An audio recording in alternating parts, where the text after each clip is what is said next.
Hello, mga kamaster, maraming salamat po sa lahat ng tumatangkilik ng The Secretly Rich Man, Gerald Crawford Story. Paki-follow and subscribe mga master para sa mga susunod pang mga kabanata. Isa pala akong rich kid. By 2 years is body. Kabanata 61. Maraming batang lalaki ang nagtipon-tipon kaagad at maging si Nathaniel ay nakatingin sa direksyong iyon. Tumingin din si Gerald sa direksyong iyon na may kakaibang ekspresyon sa mukha. Ang batang babaeng kakalabas lang ng kotse ay totoong napakaganda, at alam din ni Gerald kung sino siya. Sa katunayan, ngayon pa lang sila nagkakilala. Sino pa sana kung hindi si Mila? Napakaganda niya. Ito ay magiging perpekto kung siya ay maaaring maging aking kasintahan. Ang batang lalaki na nakatayo sa tabi ni Nathaniel ay nagsabi, ang kanyang mga mata ay puno ng pagmamahal. Para siyang tanga sa oras na ito. Damn you! Sino ang nagsabi na maaari mong managinip tungkol sa kanyang pagiging kasintahan? Hayaan mong sabihin ko sa iyo, ito ang batang babae na interesado ang ating kapatid na Victor. Maaari mo lang siyang tretuhin bilang eye candy, ngunit hindi mo dapat asahan na siya ay maging kasintahan mo. Sinabi ni Nathaniel sa isang naiinis na tono. Si Kuya Victor. Hindi nakapagtataka. Napakagwapo ni Brother Victor at hindi nakapagtataka kung bakit ang batang babae na gusto niya ay napakahusay din. Nang marinig ng ibang batang lalaki ang pangalang Victor, natural na humakbang siya at bumagsak ng kaunti. Si Brother Victor ay walang iba kundi si Victor Wright, ang vice-presidente ng Union ng Mag-aaral sa Kagawaran ng Wika at Panitikan. Alam ng lahat na nagmula siya sa isang napakahusay na pamilya at nagmamaneho siya ng Audi A6. Walang isang solong tao sa universidad na hindi alam kung sino siya. Paano maaaring may isang tao na magalit sa kanya? Sino ang nangangahas na tanungin ang kagandahang ito para sa kanyang numero ng telepono? Kung may maaaring magbigay sa akin ng kanyang numero ng telepono, handa akong bayaran ka ng $15 para dito. Walang kwenta. May nagtangkang humingi ng number niya kanina pero tumanggi siyang ibigay ito. Bukod dito, hindi mo ba narinig kung ano ang sinabi ng batang iyon ngayon lang? Ang magandang batang babae ay ang batang babae na kasalukuyang hinabol ni Victor. Si Victor ang nagmamaneho ng Audi A6 sa aming paaralan. Espesyal na inayos niya para may dumating dito upang bantayan ang kanyang babae ngayon. Ang ilan sa mga batang babae ay labis na hindi nasisiyahan sa ngayon. Kung sa bagay, ang itsura ni Mila at ang kanyang kagandahang malayo ang nakalakip sa iba pa sa kanila. Ang lahat ay matinding nakatingin kay Mila. Wala ring kitaliwasan si Gerald at nakatingin din kay Mila. May tampal. Sa oras na ito, isang maliit na bato ang tumama sa kanyang mukha mula sa asol. Ano? Sinong gumawa nito? Lumingon si Gerald at nakita niya si Queen na nakatingin sa kanya. Gerald, ikaw ay mataba. Sino ang nagbigay sa iyo ng karapatang tumingin sa magandang batang babae? Kailangan mo bang tumingin lamang dahil ang iba pang mga lalaki ay nakatingin din sa kanya? Hindi mo ba alam ang sarili mong lugar? Medyo hindi nasisiyahan si Queen sapagkat kakain siya ng hapunan kasama si Nathaniel matapos mawala ang pusta sa kanya dahil kay Gerald. Bukod dito, naiinggit din siya at naiinggit kay Mila. Hindi ba siya sapat na mabuti upang maakit ang pansin ng isang tagapayat? Queen, baliw ka. Ano sa tingin mo ang ginagawa mo? Malakas na nagmura si Gerald dahil sa sobrang inis. Talagang nais niyang ituwid ang mga bagay kasama sina Nathaniel at Queen.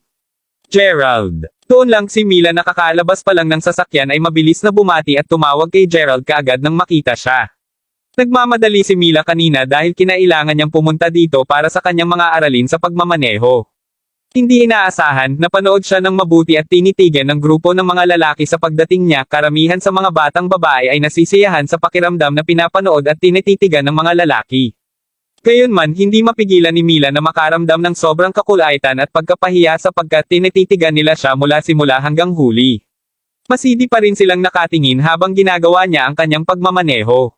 Sa kabutihang palad, nakita ni Mila si Gerald kaagad nang pinahinto niya ang kotse. Walang kilala si Mila sa buong lugar ng pagsasanay, at ang tanging tao na alam niya ay si Gerald. Sa oras na ito, ngumiti din si Gerald habang tumanggo ito ng bahagya kay Mila. Diyos ko, bakit parang alam ng hipag na babae ang malabong ito? Labis na naguluhan si Nathaniel. Kahit na ang ibang mga lalaki ay nakatingin kay Gerald na may yusisa at takot na mukha sa kanilang mukha. Bakit parang ang tunay na may damit na taong ito talagang kilala ang Diyosa? Bukod dito parang napakagandang relasyon niya sa Diyosa. Pareho silang nag-uusap at nagtatawanan. Ang inggit at kainahinala ng mga titig ng lahat ay inaasahang lahat at nakatuon kay Gerald sa ngayon. Hindi talaga nila maintindihan kung bakit maaaring makipagkaibigan ang Diyosa sa isang tulad niya na kahit na hindi siya interesadong tumingin sa anuman sa kanila. Sa totoo lang, nagulat din si Gerald. Hindi inaasahan, natututunan mo rin kung paano magmaneho dito. Bahagyang ngumiti si Gerald. Oo, dumating ako at nagparehistro sa klase kahapon. Sa tingin ko kapwa tayo talaga ang kapalaran. Nga pala, maraming salamat sa pagbabayad para sa aking milk tea kanina-kaninang hapon. Tuldok-tuldok. Napakasimple ng pag-uusap ni Gerald kay Mila. Bukod kina Xavier at Noemi, si Gerald ay halos wala ng ibang mga babaeng kaibigan. Sa gayon, wala siyang gaanong karanasan pagdating sa pagsasalita sa mga batang babae, at hindi niya alam kung paano magsimula ng isang pag-uusap talaga. Maaari lamang siyang magtanong ng isang katanungan kapag naisip niya ito o sinasagot ang isang katanungan ng may nagtanong sa kanya. Kabanata 62. Kahit na ang tagapagsalita ay hindi inilaan para sa anumang bagay, ang walang kabuluhang mga tagapakinig ay maaaring seryosohin ang kanilang mga salita. Nakasimangot si Nathaniel kaagad nang marinig na binayaran ni Gerald ang milk tea ni Mila. Nasasabi niya na pareho silang halatang magkakilala. Bukod dito, nagbayad si Gerald para sa milk tea ni Mila. Mayroon bang isang bagay na higit pa sa pagitan nila? Habang iniisip niya ito, agad na nagpadala ng text message si Nathaniel kay Victor. Pagkatapos tiningnan ni Nathaniel si Gerald na malapit nang magpatuloy sa pakikipag-chat kay Mila bago niya sinabi, Gerald, nandito ka ba upang magsanay kung paano magmaneho o nagpunta ka rito upang makipag-chat sa mga batang babae?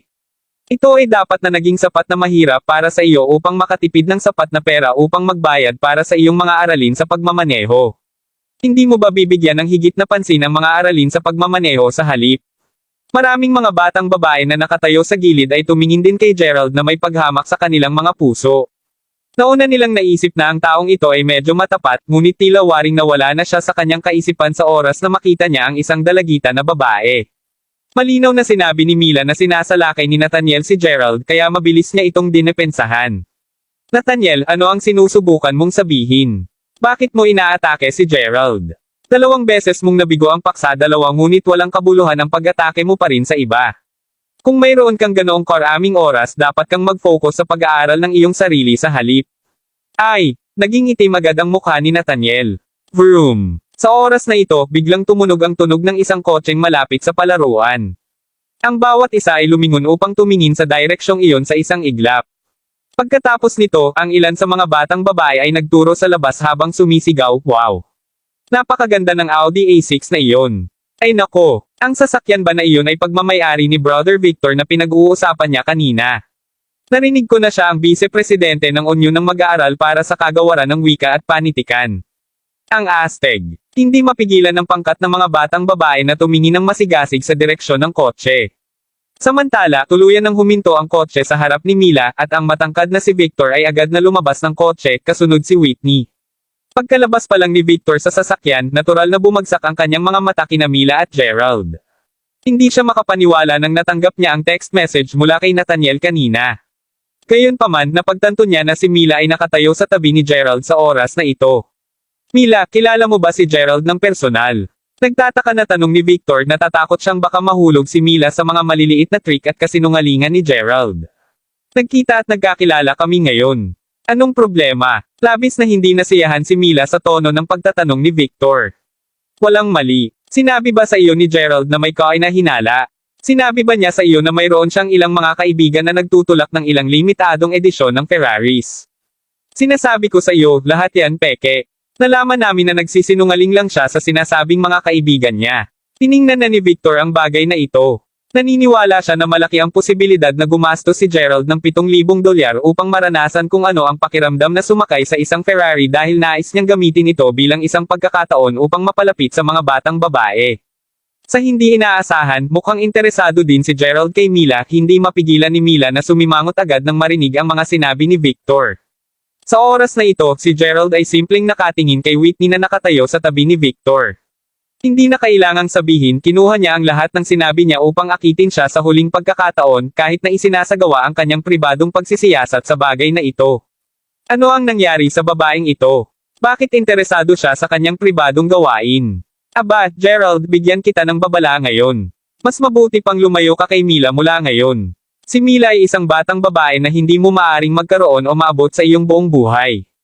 Bukod, ikaw ay isang napaka mapagkunwari at lubos kitang hamakin. Naaalala pa rin ni Whitney ang lahat ng sinabi sa kanya ni Gerald nang makita siyang lumabas mula sa Ferrari kamakalawa. Sinabi niya sa kanya na pinabalik siya ng kanyang kaibigan sa kanyang Ferrari. Galit na galit pa rin si Whitney dahil hindi siya makapaniwala na ang lalaking ito ay puno ng tae. Bukod dito, sinabi din ni Victor na talagang bumili si Gerald ng milk tea para kay Mila. Sinusubukan ba ng Toad na ito na tikman ang karne ng isang scene? Ang mga salita ni Whitney ay nakatingin kay Nathaniel at sa iba pa sa North Playground kay Gerald habang sila ay nagtatawanan.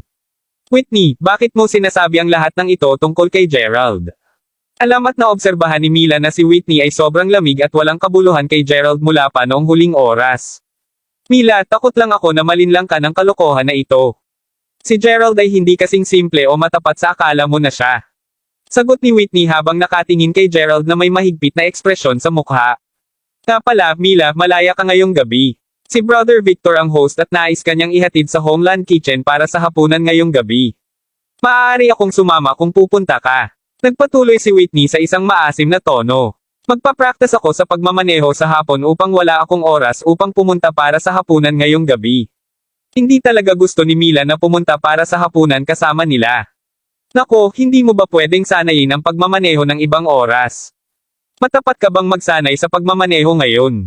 Mila, huwag mong sabihin sa akin na ang dahilan na tinatanggihan mo ang paanyaya ni Victor sa hapunan ay dahil gusto mong magsanay sa pagmamaneho kasama si Gerald. Hindi mo ba naisip na sayang iyong oras? Ang mga salita ni Whitney ay naglagay kay Mila sa isang napakahirap na lugar. Mali na pumunta siya at magiging mali kung hindi siya pumunta.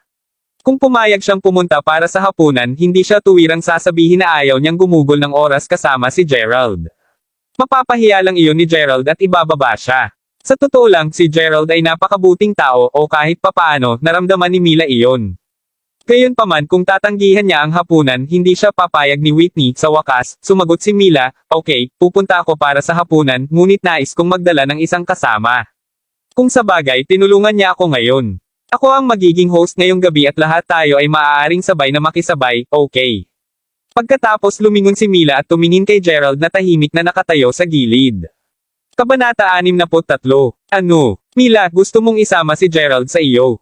Nagtatakang tanong ni Whitney. Medyo nagulat din si Gerald sa oras na ito. Sa pamamagitan ng kanilang panandaliang pakikipag-ugnay ngayon, alam na ni Gerald na si Mila ay ang uri ng batang babae na may napakabait at mabait na puso. Hindi niya minaliit ang dukha at hindi siya ang uri ng taong ayaw sa dukha at mahal ang mayaman. Hanggat ito ay isang mabuting tao, ituturing sila ni Mila bilang kanyang mabuting kaibigan. Si Mila ay isang matalim na kaibahan sa paghahambing kay Whitney, at siya rin ay isang napakamaalalahanin na tao. Gayunpaman, hindi interesado si Gerald na dumalo sa hapunan kasama sina Victor, Whitney, at ang natitirang pangkat ng kanilang mga kaibigan. Ni isang piraso. Tumango si Mila bago niya sinabi, Whitney, malaki ang naitulong sa akin ni Gerald ngayon. Iyon ang dahilan kung bakit kita inanyayahang lumabas sa hapunan ngayong gabi. Siyempre, kailangang dumating si Gerald ngayon. Bakit hindi kayong lahat lumabas at magsaya nang wala ako sa halip? Sagot ni Gerald habang nakangiti kay Mila. Naturally, naintindihan niya ang balak ni Mila na anyayahan siyang sumali sa kanila sa hapunan ngayong gabi. Hindi, kailangan mong pumunta. Sa totoo lang, may ibang layunin si Mila sa pag-aanyaya kay Gerald na magtagkasama sa hapunan ngayong gabi. Paano niya hindi alam ang mga hangarin at interes sa kanya ni Victor? Ito ang nag-iisang paraan upang siya ay lumayo mula kay Victor dahil hindi niya talaga gusto si Victor. Sa oras na ito, si Victor ay mayroong napakapangit at hindi nasiyahan na ekspresyon sa kanyang mukha.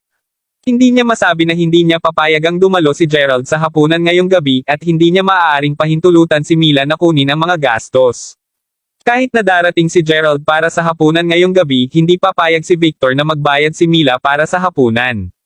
Ganun ba siya ka-gentleman? Sa makatuwid, mapait na sumagot si Victor, Mila, na ayos na noon. Bibilhan kita ng hapunan ngayong gabi. Hindi mo kami sinundan para sa tanghalian sa Homeland Kitchen sa huling pagkakataon, kaya kailangan mong sumama sa amin sa hapunan ngayong gabi. Tungkol naman kay Gerald, makakapunta siya kung nais niya. Bahagyang tumango si Mila. Pinandilatan ni Whitney si Gerald nang sinabi niya, maswerte ka na pinapayagan ka ni Victor na sumali sa amin para sa hapunan ngayong gabi. Gayunpaman, dapat mong tandaan na ang tanging dahilan kung bakit ka inaanyayahan na kumain sa hapunan ngayong gabi ay dahil tinulungan mo si Mila. Kung hindi man, hindi mo dapat pinangarap tungkol dito. Matapos sabihin niyon, lumingon si Whitney upang tumingin kay Mila bago niya sinabi, Mila, makikita kita mamayang gabi pagkatapos. Nang matapos na siyang magsalita, lumingon si Whitney at umalis na kasama si Victor. Hindi mapigilan ni Gerald na mapabuntong hininga sa kanyang puso. Kung ito ang kaso, wala nang ibang magagawa kundi magtagkasama para sa hapunan. Tulad ng ayaw ni Gerald na mag-isip ng iba pa, paimpel siyang nakatuon sa kanyang pagsasanay. Ipinagpatuloy niya ang pagsasanay ng kanyang pagmamaneho hanggang sa gabi. Dumating si Whitney upang sunduin si Mila sa sasakyan ni Victor. Ilang mga tao ang sumasali sa kanila para sa hapunan sa gabing iyon, at karamihan sa kanila ay ang mga lalaki at babae na malapit din kay Victor dahil sila ay bahagi ng unyon ng mag-aaral. Sina Queen at Nathaniel ay kabilang din sa karamihan ng mga tao na sumali sa kanila para sa hapunan. Dumating sila sa Homeland Kitchen matapos ang isang maikling biyahe.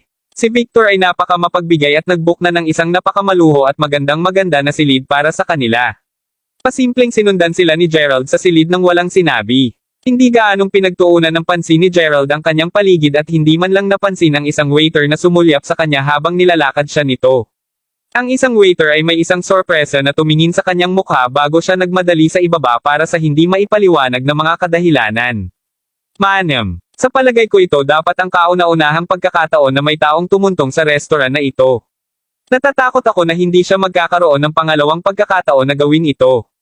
Ang lahat ay tuwang-tuwa sa oras na ito. Bukod dito, si Queen ay nakatingin kay Gerald habang naitarget niya ang sarkastikong pangungulit sa kanya. Queen, mali ka. Kanina pa nandito si Gerald. Binili niya ang mga kaklase niya ng hapunan dito noong huling oras at nabalitaan ko na gumastos siya ng maraming pera dito sa gabing iyon. Mabilis na sumagot si Whitney habang ipinapaliwanag kung ano ang naalaala niya sa huling pagkakataon. Sina Queen at Nathaniel ay kapwa nagulat sa narinig nila ang mga salita ni Whitney. Sa oras na ito, nagpatuloy ang pakikipag-usap ni Whitney tungkol sa kung paano nanalo si Gerald sa loterya at kaagad na nag-explore sa kanyang mga kaklase. Hindi mapigilan ng lahat na titigan si Gerald na para bang nakatingin sila sa isang idiot. Hindi mapakali si Gerald na ipaliwanag ang kanyang sarili sa kanila at simpleng naupo ng tahimik sa sulok. Nanalo ka ba sa loto? Nagulat na tanong ni Mila. Kabanata 64. Oo, nanalo ako ng kaunting pera. Sagot ni Gerald habang nakangiti. Bakit mo ginastos ang lahat ng pera na iyon? Hindi ka ba nag-ipon ng pera para sa sarili mo? Tanong ni Mila. Isave ang ilang. Si Gerald ay isang walang kabuluhan na tao kaya paano siya nakakatipid ng anumang pera?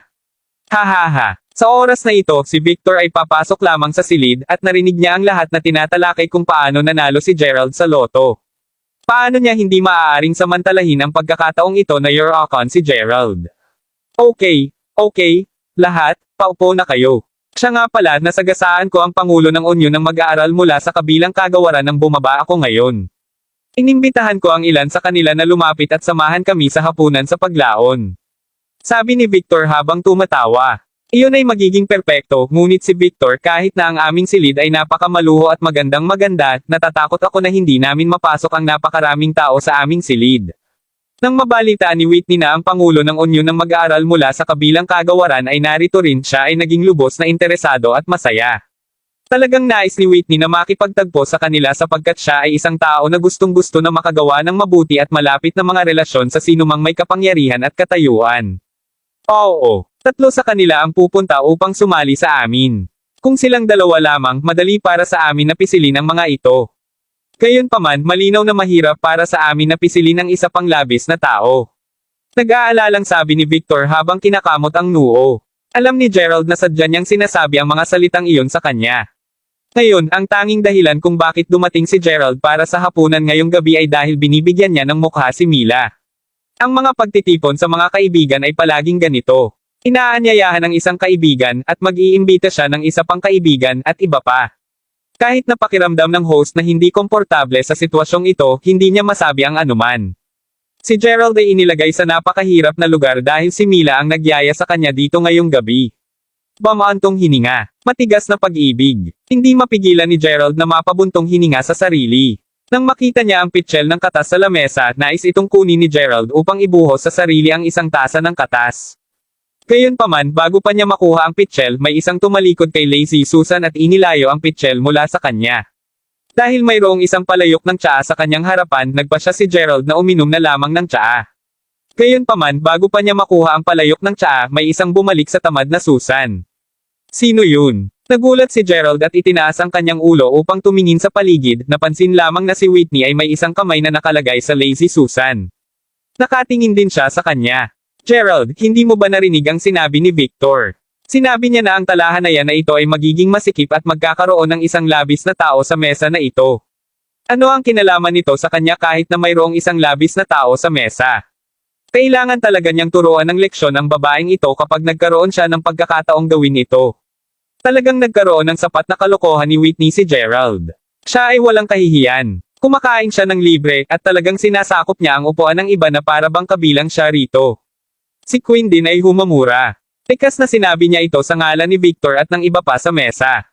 Kung sa bagay, wala siyang magandang sasabihin kay Gerald dahil personal din niya itong hinamak at minamaliit.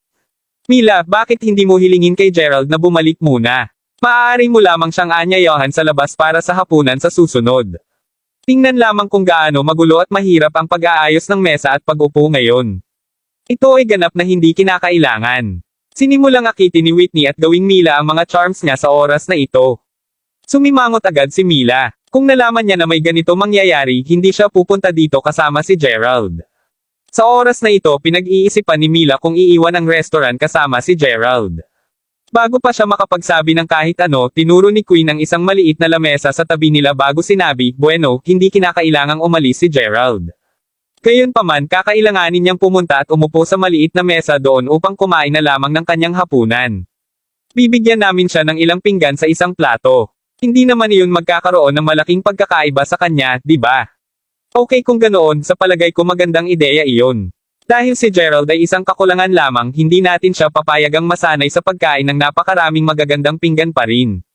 Kung hindi man, hindi niya kayang bayaran ang kanyang gana sa hinaharap. Sumang-ayon si Nathaniel kay Queen habang tumatawa. Ang mga ito ng mga tao ay talagang may napakarumi bibig. To be honest, Gerald just want to slam his hands on the table at umalis ka agad. Gayunpaman, sa kanyang pagkakatayo ay nagbago agad ang isip ni Gerald. Umalis na kung siya ay umalis, hindi ba siya asar at pinagtatawanan ng buong araw sa kanila ng walang dahilan? Damn it! Hindi siya aalis ngayon. Pagkatapos ng lahat, paano niya maaaring pahintulutan silang bulayan siya sa kanyang sariling teritoryo? Ang kaisipang ito ay sumagi sa isipan ni Gerald ng isang iglap. Pagkatapos nito, tumango siya bago sinabi, okay, ayos lang. Uupo na lang ako sa maliit na mesa na iyon. Matapos niyang magsalita, kinuha ni Gerald ang kanyang dumi bago umupo ng diretso sa harap ng maliit na mesa. Sa oras na ito, biglang may nagtulak ng pintuan ng silid na bukas. Kabanata 65. Sa oras na ito, isang binata at dalawang batang babae ang lumakad sa silid kasama ang tagapamahala ng sahig mula sa huling oras. Ang binata at ang dalawang dalaga ay mukhang mga mag-aaral mula sa kabilang kagawaran sa kanilang universidad. Ang binata ay napakagwapo at matangkad, at ang dalawang dalaga ay nakasuot ng maiikling palda at parehong maganda. Ito ay tulad ng isang eksena kung saan ang lalaki ay nanalo sa higit sa dalawang magagandang batang babae para sa kanyang sarili. Hindi mapigilan ni Gerald na makaramdam ng kaunting hindi komportable nang masaksihan niya ang eksenang ito. Bakit hindi siya magustuhan ng mga magagandang batang babae tulad nito? Ugh! Isa-isang binati ng matangkad na binata ang bawat isa sa kanila. Doon lang bigla niyang nakita si Gerald na nakaupo na mag-isa sa gilid. Hello, kuya. Ang pangalan ko ay Lenny Dumont. Ako ang pangulo ng unyo ng mag-aaral para sa Departamento ng Pamamahala. Maging magkaibigan. Mabilis na binati ng binata si Gerald na may isang sopistikadong ngiti sa labi. Ang dalawang magagandang batang babae na sumama sa kanya ay nakatingin din kay Gerald ng gulat.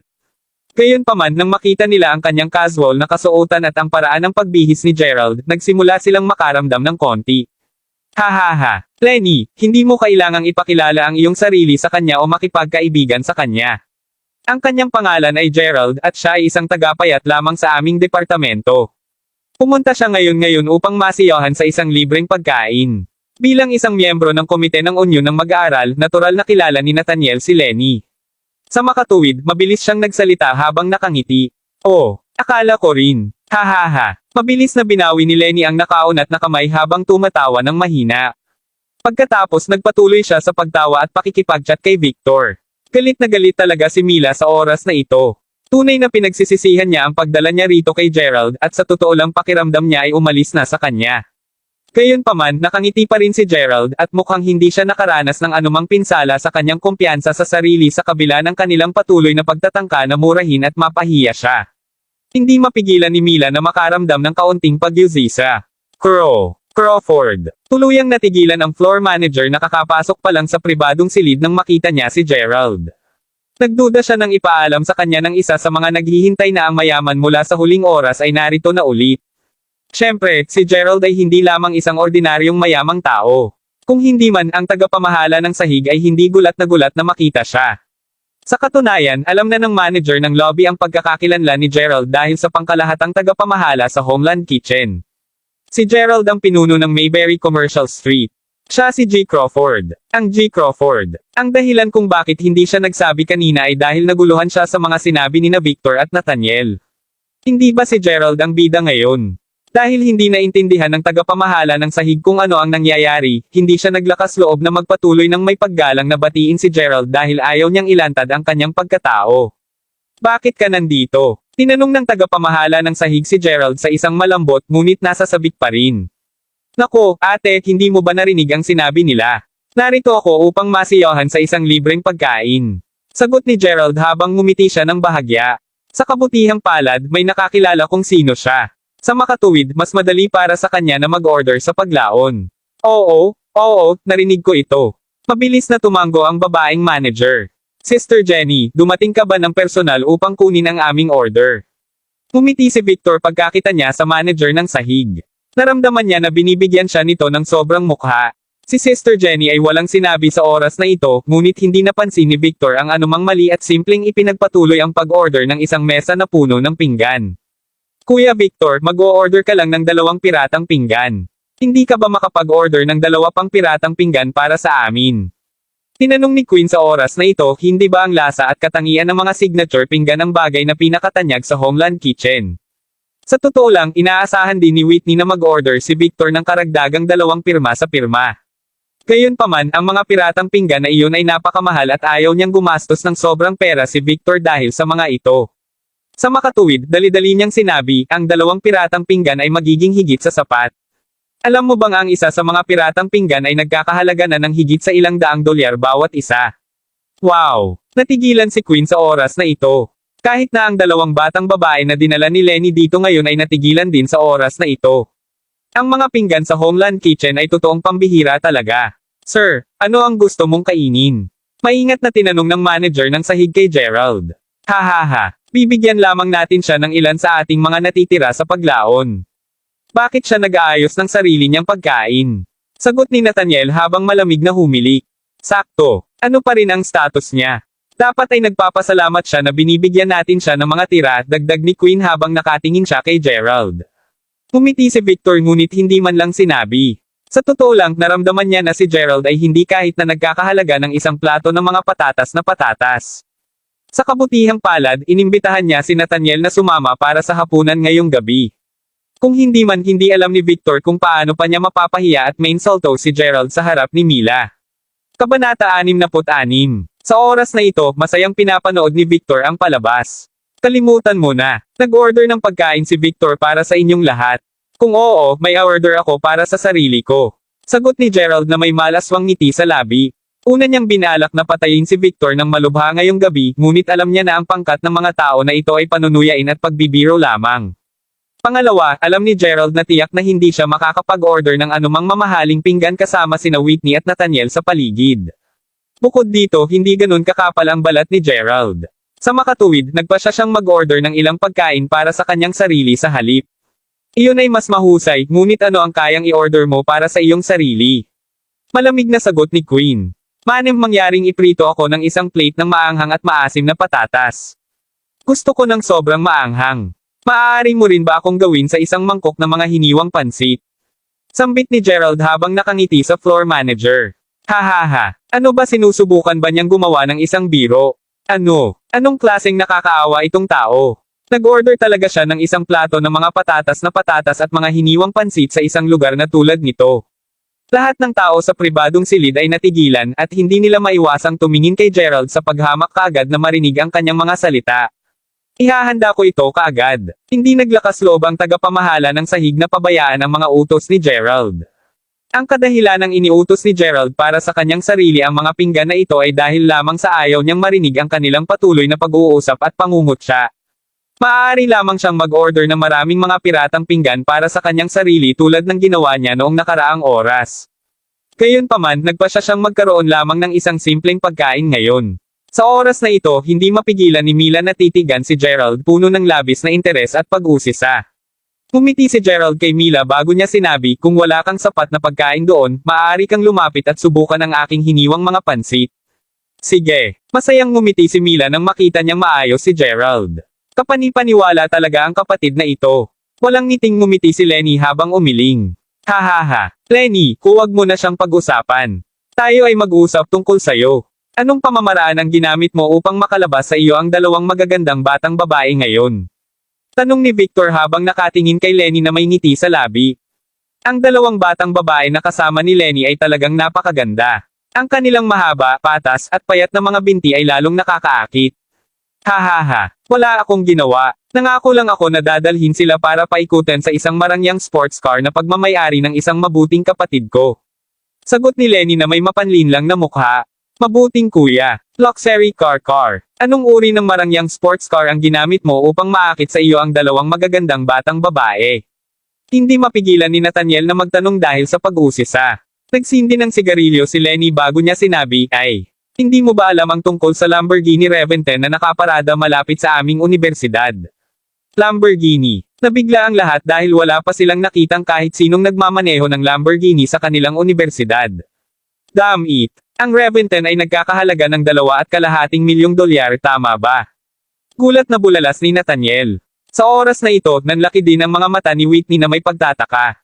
Oo, iyon ang isa. Nakapark ito sa car park na hindi masyadong malayo sa aming universidad.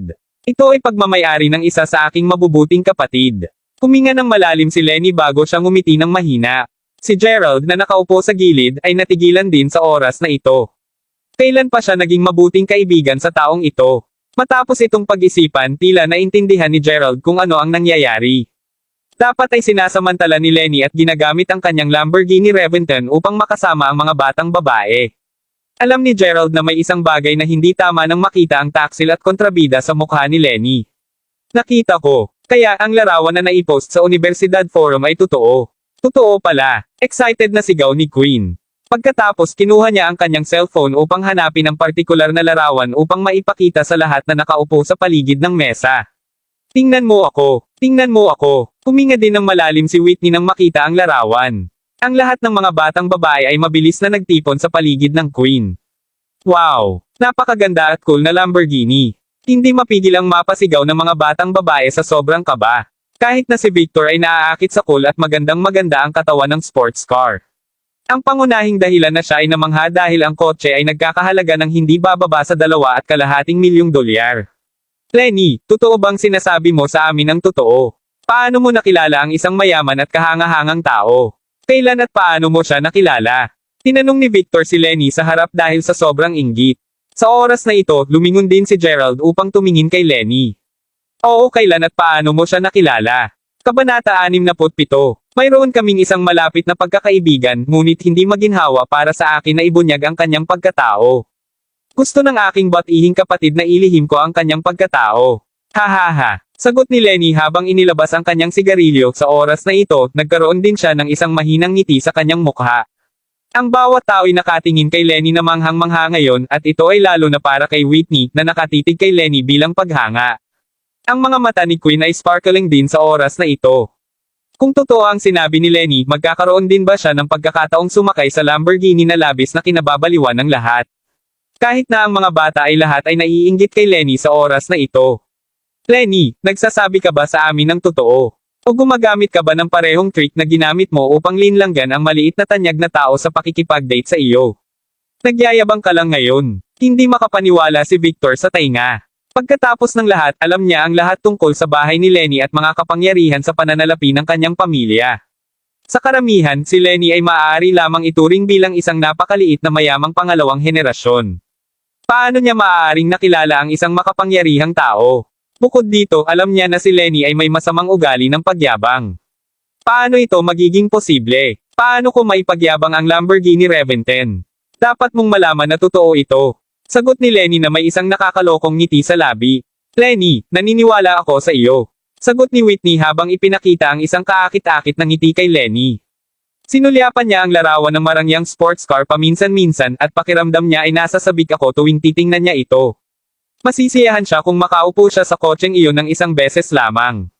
Naramdaman ni Whitney na ang kanyang tanging pagkakataon na magawa ito ay sa pamamagitan ng binatang ito, si Lenny.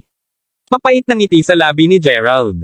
Ang mga susi ng kotse ng Lamborghini Reventon ay tahimik na nakaupo sa loob ng kanyang bulsa. Bilang isang resulta, siya ay naging mabuting kapatid ng iba. Hindi lamang ito ang naging pakiramdam ni Gerald na talagang hindi komportable. Sa totoo lang, lalo pang hindi komportable ang pakiramdam ni Gerald dahil sa dalawang magagandang batang babae na lalabas kasama si Lenny dahil naisip nila na kilala niya ang may-ari ng sports car. Makakakuha ba talaga siya ng mga batang babae kung siya mismo ang magmaneho ng sports car? Mahuhulog din kaya si Whitney noon. Sa oras na ito, hindi mapigilan ni Gerald na magtaka kung siya ay naging sobrang mababangki sa lahat ng ito.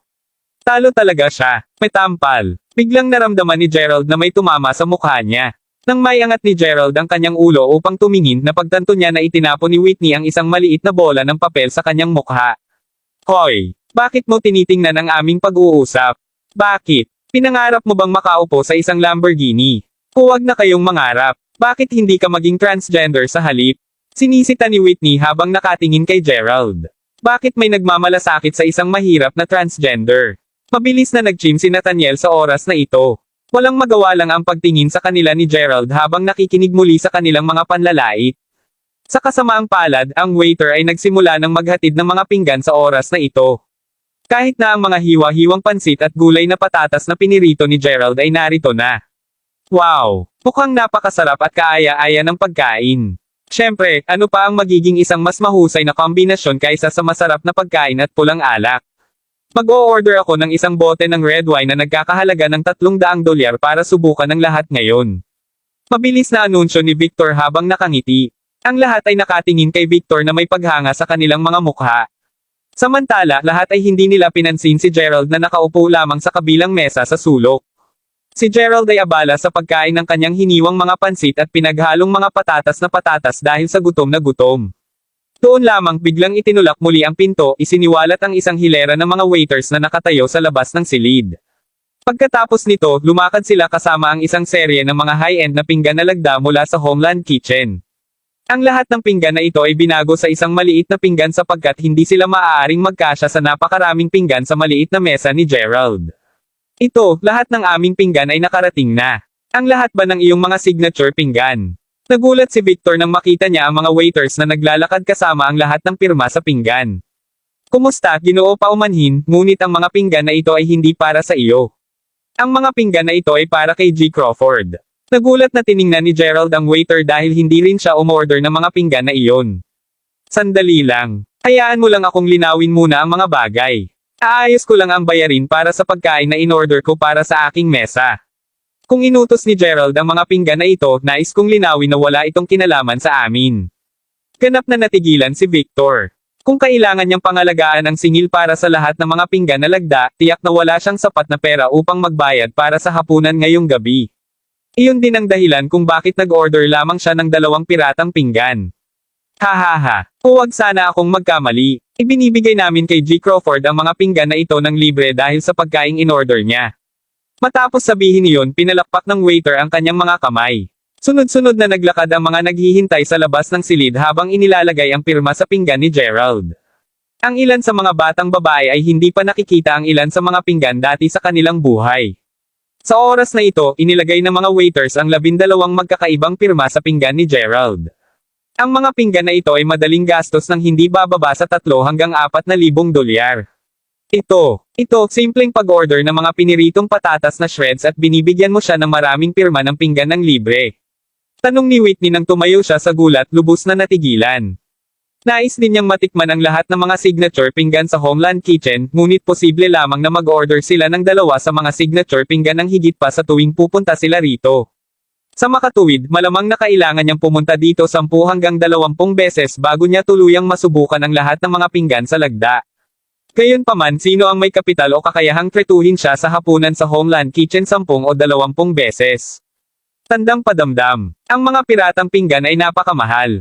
Gayunpaman, nag-order lang si Gerald ng isang mangkok ng mga hiniwang pansit at piniritong patatas na shreds at binigyan nila siya ng 12 pirma ng pinggan ng libre. Tandang padamdam. Ang lahat ng ito ay nangunguna sa lahat ng mga signature pinggan.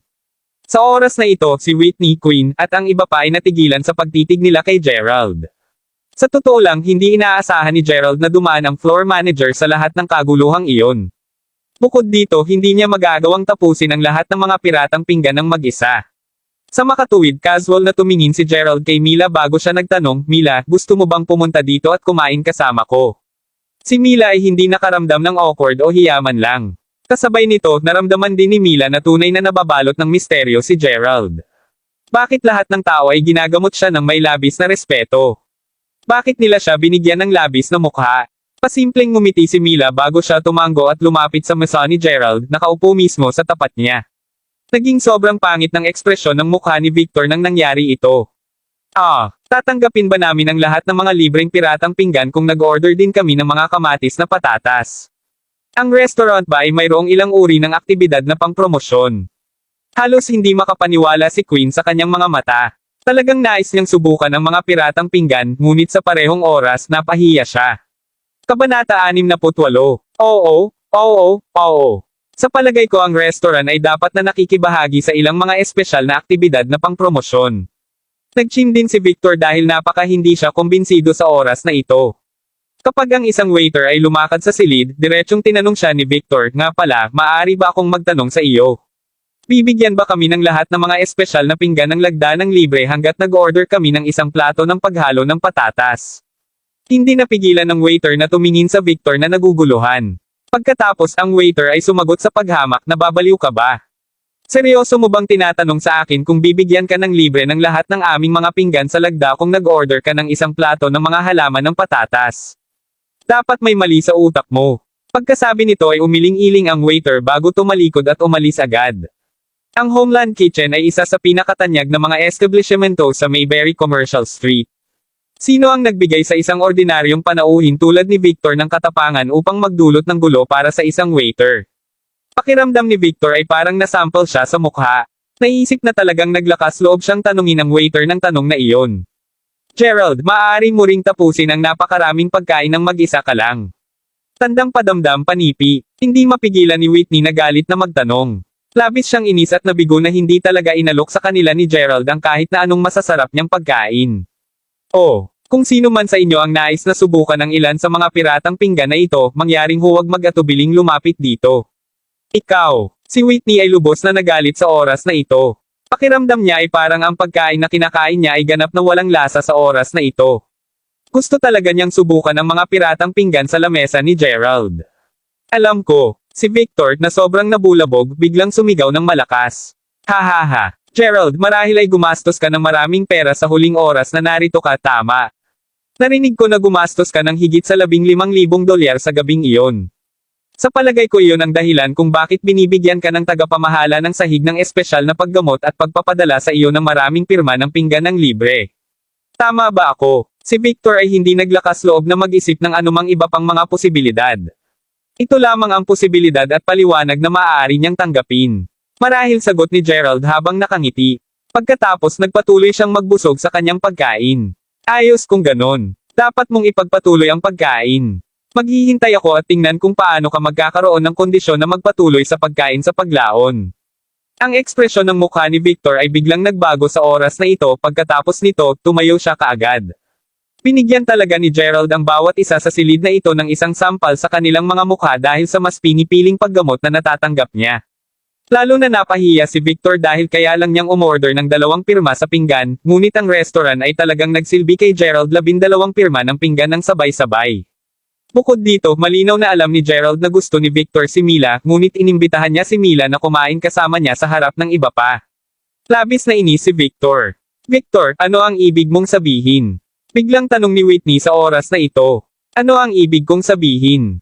Whitney, hindi mo ba sinabi na nanalo si Gerald ng $30,000 mula sa loterya?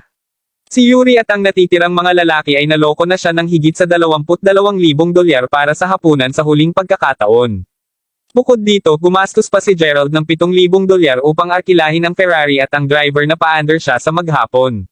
Nangangahulugan lamang iyon na siya ay walang naiwan ngayon. Ang restaurant ay binibigyan lamang siya ng labis na mukha dahil sa palagay nila ay mayaman siya at may mataas na kakayahang kumonsumo at gumastos.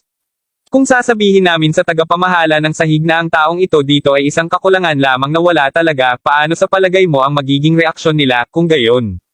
Malamig na sagot ni Victor habang nakatingin kay Gerald. Hahaha. Ang tanging dahilan kung bakit binibigyan siya ng labis na mukha ng restaurant ay dahil lamang sa inaasahan nila na maakit nila ang customer na bumalik at patronize muli ang shop sa hinaharap. Kung nalaman nila na hindi kayang bayaran ni Gerald na bumalik dito, siguradong hindi nila siya ganoon kadali mawala. Hindi mapigilan ni Nathaniel na manginis. Hindi talaga makapaniwala ang taong ito. Nanalo lamang siya ng $30,000 sa loterya at talagang ginugol niya ang lahat ng sabay-sabay. Kapansin-pansin talaga siya. Natatawa din si Lenny nang marinig ang mga salitang ito. Sa parehong oras, ang mga magagandang batang babae na lahat ay nakaupo sa gilid ay umiling bahagya habang nakatingin kay Gerald. O hindi, kapatid na Victor, kung sasabihin lamang natin sa kanila ang tungkol dito sa paglaon, sa palagay mo maiisip ng mga tao sa Homeland Kitchen na nakikipag-ugnay tayo sa kanya. Sa palagay mo ay susubukan nilang ayusin ang score sa amin pagkatapos. Kung sa bagay, lahat tayo ay nasa iisang silid niya. Tinapik-tapik ni Nathaniel ang noo habang balisa nitong tinanong kay Victor. Tama iyan. Sa palagay ko dapat kaming bumaba at sabihin sa manager agad tungkol sa bagay na ito, baka hindi tayo maintindihan ng mga tao. Oo, sumasang-ayon ako. Pinandilatan ni Victor si Gerald bago siya lumabas ng silid at bumaba kaagad. Medyo kinakabahan din si Mila sa oras na ito. Gerald, totoo ba ang sinabi nila? Binigyan ka ba talaga ng tagapamahala ng sahig ng napakaraming mga pinggan ng pirma dahil lamang sa gumastos ka ng higit sa $22,000 dito? Ngumiti si Gerald bago siya sumagot. Mila, okay lang. Maayos ang lahat. Kumain ka na ba? Busog ka na ba? Kung puno ka, pumunta tayo sa counter at ayusin ang singil ngayon. Hindi mo na kailangang mag-alala tungkol sa akin. Tumango si Mila habang nakikinig sa sinabi ni Gerald. Pagkatapos sinundan niya si Gerald pababa ng hagdan. Sa oras na ito, nakikipag-usap na sina Whitney at Victor sa tagapamahala ng sahig. Makinig ka lang sa akin, manager. Si Gerald ay isang kakulangan lamang. Hindi siya ang mayaman o makapangyarihang tao, sa palagay mo siya talaga. Siya ay mahirap kaya't hindi niya kayang bumili ng isang pares ng bagong pantalon. Sambit ni Victor sabay turo ng daliri kay Gerald. Tama iyan. Ibinigay mo sa taong ito ang maraming mga libreng pirma ng pinggan nang wala man lang. Kung hindi natin siya dinala dito ngayon, wala sana siyang sapat na pera upang makapasok. Agad na nag-gym si Nathaniel. Bakit hindi mo siya hilingin na magtrabaho siya dito upang mabayaran ang kanyang mga utang? Pagkatapos ng lahat, magiging isang kompletong basura upang payagan siyang kumain ng mga piratang pinggan na nagkakahalaga ng $3,000 hanggang $4,000 ng libre. Alam mo bang nanalo siya ng $30,000 sa loterya at gumastos ng $22,000 dito kaagad? Matapos gugulin ang natitirang mga panalo, wala na siyang pera. Malamig na dagdag ni Queen. Tahimik na nakatayo ang tagapamahala ng sahig nang walang sinabi.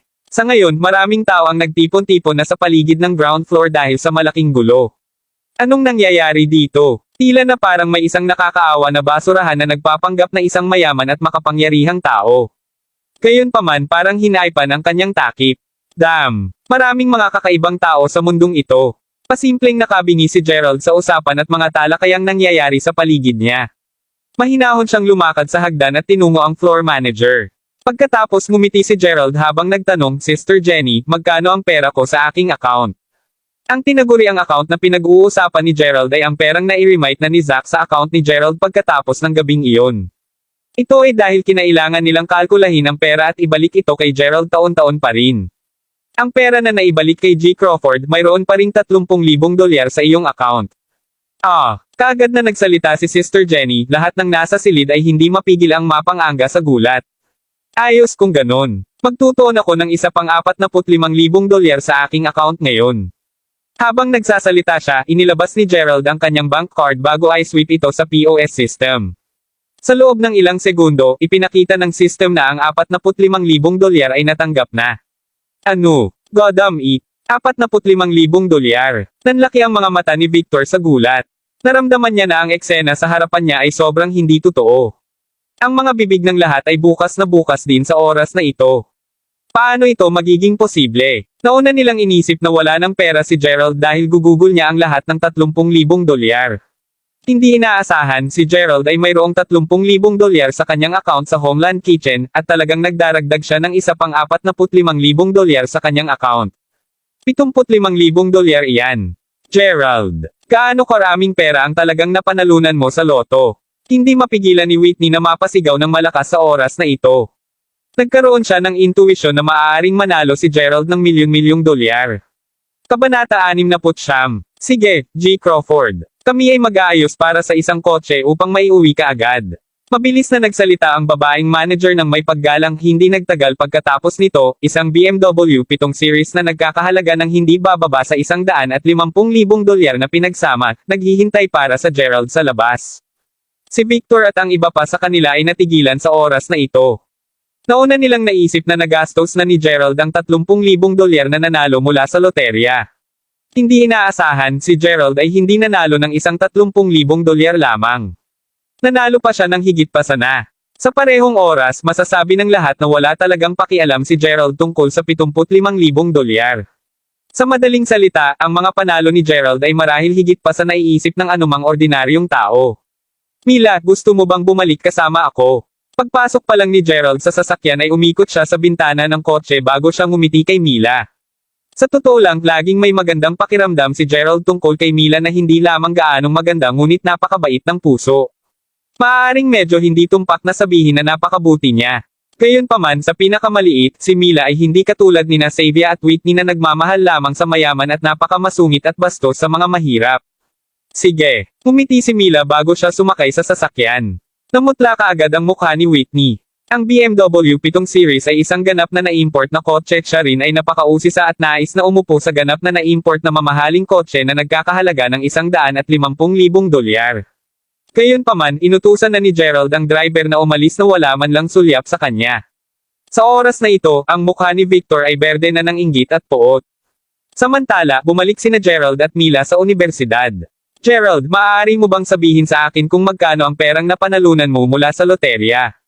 Habang si Gerald at Mila ay parehong nakaupo sa likurang bahagi ng sasakyan, hindi mapigil ang tanong ni Mila kay Gerald. To be honest, mayroong kaunting hindi pagkakaintindihan dito. Hindi ako nanalo ng anumang pera mula sa loterya. Paimpel kong ginawa ang dahilan na iyan. Kahit ayaw ni Gerald na isiwalat ang lahat kay Mila, ayaw niya rin itong magsinungaling sa kanya.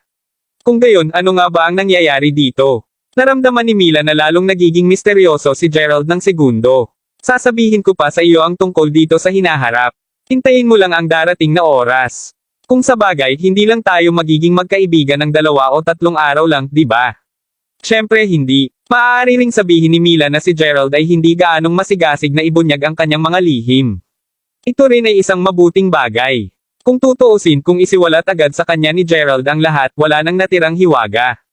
Mas mahusay ito sa ganitong paraan. Inatasan ni Gerald ang driver na ibalik si Mila sa dormitory ng dalaga. Pagkatapos nito, siya ay lumabas ng kotse bago sinabi sa driver na bumalik. Pagkatapos nagsimula siyang maglakad pabalik sa kanyang dormitoryo ng mag-isa. Gerald. Biglang may isang batang babae na tumalon sa harapan ni Gerald at laking gulat niya sa biglaang hitsura nito. Nang itinaas ni Gerald ang kanyang ulo upang tingnan ang figure na nasa harapan niya, napagtanto niya na si Queen iyon. Paano ka bumalik kaagad? Gulat na gulat si Gerald. Sa kanyang palagay, si Queen ay hindi naiiba mula sa Whitney. Pareho sa kanila ay pantay na kasuklam-suklam at kinamumuhian nila ang mga mas mahirap, umibig lamang sa mayayaman at mayayamang lalaki. Bukod sa mga kadahilanang ito, narinig din ni Gerald ang maraming mga kwento tungkol sa Queen noong nakaraan. Siya ay isang napakagandang batang babae na may malaking dibdib, mahaba at payat ang mga binti, at isang napakapatas ng mukha. Siya ang uri ng batang babae na mukhang napaka-sexy at kaakit-akit, gayunpaman, siya rin ang uri ng tao na may gusto magulo kasama ng mabubuting tao. Iyon din ang dahilan kung bakit siya ay naging iba't ibang kasintahan ng mga lalaki dati. Napaka-high maintenance din niya. Narinig ni Gerald ang chismis na si Queen ay nakarelasyon kay Victor noong nakaraan. Sa makatuwid, ginawa lamang nito na mas lalong magustuhan siya ni Gerald. Napakagulat mo talaga. Umalis ka na lang sa sasakyan at hindi ka man lang nag-abala na yayain akong sumama ka talaga. Hindi sinagot ni Queen ang tanong ni Gerald. Sa halip, simpleng isinuksok niya sa dibdib si Gerald na may kasamang coquettish at spoiled expression sa kanyang mukha. Nagawa niya ang 180 degree na pagbabago sa kanyang pag-uugali sa loob ng isang maikling tagal ng panahon, at hindi ito tanggapin ni Gerald. Queen, gabi na. Dapat kang bumalik sa iyong dormitoryo. Nagmamadaling sumagot si Gerald dahil ayaw niyang gumugol ng kahit isang segundo sa kanya. Hindi ako makatulog kahit bumalik ako sa dormitoryo ngayon. Bakit? Galit na galit ka sa akin. Alam ko dapat naiinis ka dahil sa dati kong pagtrato sa iyo. Alam mo ba kung bakit ganoon ang pagtrato ko sa iyo? Tanong ni Queen habang nakalagay ang mga kamay sa baywang. Bakit? Alam ko na mabuting tao ka. Gayunpaman kahit na nagsusuot ka ng magagandang damit sa lahat ng oras, mayroon kang napakasamang lasa sa fashion. Tingnan lamang ang iyong mga damit ngayon. Nalaban mo ang iyong mga damit ng maraming beses na ito ay napunit na at naubos na. Talagang kinamumuhian ko ang mga taong walang masarap na panlasa. Panipi. Kabanata 70. Hindi ko talaga alam kung paano kayo nagkasama ni Xavier dati pero alam ko na parehas na kayo naghiwalay. Sa makatuwid, alam ko na mayroon kang isang mas mababa kasintahan na alam kung paano matulungan kang magbihis ngayon. Ang kahulugan sa likod ng mga salita ni Queen ay napakalinaw. Hindi niya maiwasang maniwala na talagang mayaman si Gerald. Napakayaman. Kung siya ay naging kasintahan ni Gerald, sigurado si Queen na tiyak nagugugol sa kanya ni Gerald ang karamihan sa kanyang pera. Bukod sa kanyang mga damit at kung paano siya nagbihis, talagang napakagwapo ni Gerald. Ngayon na siya ay isang mayaman na tao, tiyak na karapat-dapat siyang maging kasintahan. Tungkol sa kung nararamdaman niya o hindi na siya ay walang kahihiyan sa pagsubok na makasama si Gerald pagkatapos ng ginawa sa kanya sa nakaraan. Tuldok. Ano ang punto sa pag-aalaga ng kanyang sariling mukha? Kasintahan. Hindi ko pa naisip ito. Kahit na si Gerald ay matapat na naghanap ng kasintahan, hindi niya gugustuhin na si Queen bilang kasintahan. Kung sa bagay, natitiyak ni Gerald na talagang lolikoon siya. Aba, hindi ko mapigilan ang sarili kong isipin ito. Gerald, bakit hindi ako mawala ng kaunti at maging kasintahan mo sa halip? Gayunpaman, talagang hindi ko nais na bumalik sa aking dormitory ngayong gabi. Matapos niyang magsalita, kinutuban ng mga mata si Queen habang nakasandal kay Gerald. Sa totoo lang, bukod sa kanyang masamang pagkatao, si Queen ay talagang isang napakagandang babae. Pakiramdam ni Gerald ay medyo gumalaw sa oras na ito. Siyempre, hindi niya kailanman dadalhin ang isang tulad ni Queen na maging kasintahan. Gayunpaman, magkakaroon siya ng paghihiganti kung mayroon lamang siya isang one-night stand kasama siya. Habang iniisip niya ito ay biglang nagring ang cellphone ni Gerald. Sa sandaling tumingin siya sa caller ID, napagtanto niya na ito ay isang tawag sa telepono mula sa pinuno ng kanyang dormitoryong si Harper. Kumusta, Harper? Bakit mo ako hinahanap? Kuminahon si Gerald sa sarili bago sinagot agad ang tawag sa telepono. Gerald, bilisan mo at bumalik ka sa dormitoryo. Bilisan mo. May nangyari kay Harper. Hindi si Harper ang nakausap kay Gerald sa telepono ngunit isa sa kanyang mabubuting kaibigan, si Benjamin, nagsasalita siya sa isang napakabalisa na tono. Natakot si Gerald na may masamang nangyari, at tumakbo kaagad siya sa direksyon ng kanyang dormitoryo. Samantala, hindi mapigilan ni Queen na padyakan ang kanyang mga paa sa pagkabigo. Gerald, hindi ka makakatakas mula sa aking paghawak. Sisiguraduhin kung maaga ka o mahuhulog ka sa akin. Labis na nag-aalala si Gerald tungkol kay Harper at tumakbo siya sa bilis ng ilaw. Pagdating pa lang niya sa kanyang dormitoryo, dali-dali niyang itinulak ang pinto. Hindi inaasahan, may nagbukas ng isang bote ng beer sa harapan niya at sinabog ng beer ang buong mukha ni Gerald. Kagad pagkatapos, tumawa ang kanyang mga kasama sa kwarto. Damn it! Anong nangyayari dito? Tanong ni Gerald habang pinupunasan ng beer sa mukha. Nakita niya si Harper, Benjamin, at ang natitirang mga kasama sa kwarto na nagtipon sa dormitoryo sa ngayon.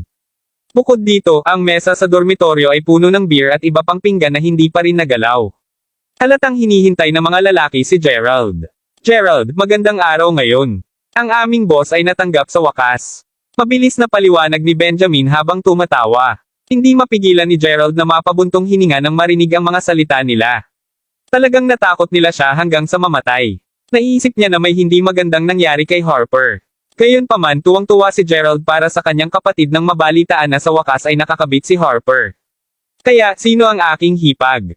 Kinuha ni Gerald ang bote ng serbesa sa kamay ni Benjamin bago uminom ng isang bibig. Napakagaling at nakakapresko. Hailey, sama-sama kaming nag-dinner sa cafeteria ngayong gabi at pumayag siyang maging kasintahan ko. Sagot ni Harper habang napakamot sa ulo, nakangiti na parang tanga. Sa katunayan, nahulaan na ni Gerald na ang kasintahan ni Harper ay si Hailey. Kung sa bagay, sa oras na ito, kahit na alam ni Gerald na si Hailey ay malapit kina Jack Ellen at Alice, hindi siya katulad ng klase ng tao sa kanila. Siya ay talagang isang mabait at madaling lakad na tao. Bukod dito, alam ni Gerald na talagang gusto ng Harper si Hailey. Kung ganoon din ang naramdaman ni Hailey tungkol sa kanya, totoong masaya ang pakiramdam ni Gerald para sa kanyang kaibigan kahit na medyo naiinggit siya. Halika, uminom tayo at magsaya para sa boss. Cheers! Ang anim na magkakapatid ay napuno ng tawa habang umiinom at nagkukwentuhan. Sa oras na ito, biglang nakatanggap si Harper ng isang video call mula kay Hailey. Harper, anong ginagawa mo ngayon? Ang banayad na boses ni Hailey ay tunog mula sa kabilang dulo ng linya. Umiinom ako kasama ang aking mga kapatid sa dormitoryo. Hahaha. Harper, bayaw, kailan mo kami ilalabas para uminom? Sa oras na ito, si Jack Ellen at ang natitirang mga batang babae ay nagtipon-tipon na sa paligid ni Hailey habang nakikipag-usap siya kay Harper sa pamamagitan ng video call. Sige. Gayunpaman, kailangan mong maghintay hanggang sa lahat ng aking mga kapatid na lalaki sa dormitoryo ay nasa isang relasyon din. Iyon ang dahilan kung bakit kailangan mong alamin ito para sa akin. Ngumiti si Harper habang itinuturo ang kanyang kamera kay Gerald, Benjamin, at sa natitirang mga lalaki. Sa oras na ito, nakita ni Gerald si Alice na nakaupo sa tabi ni Hailey. Malinaw na naligo lang siya dahil basa ang buhok at tatanggalin na niya ang kanyang makeup. Kasabay nito, hindi maaari ni Alice na makita din si Gerald. Maraming salamat mga kamaster sa walang sawang pagsusubaybay. Isang like, share, and subscribe naman dyan mga kamaster. Abangan ang susunod pang mga kabanata.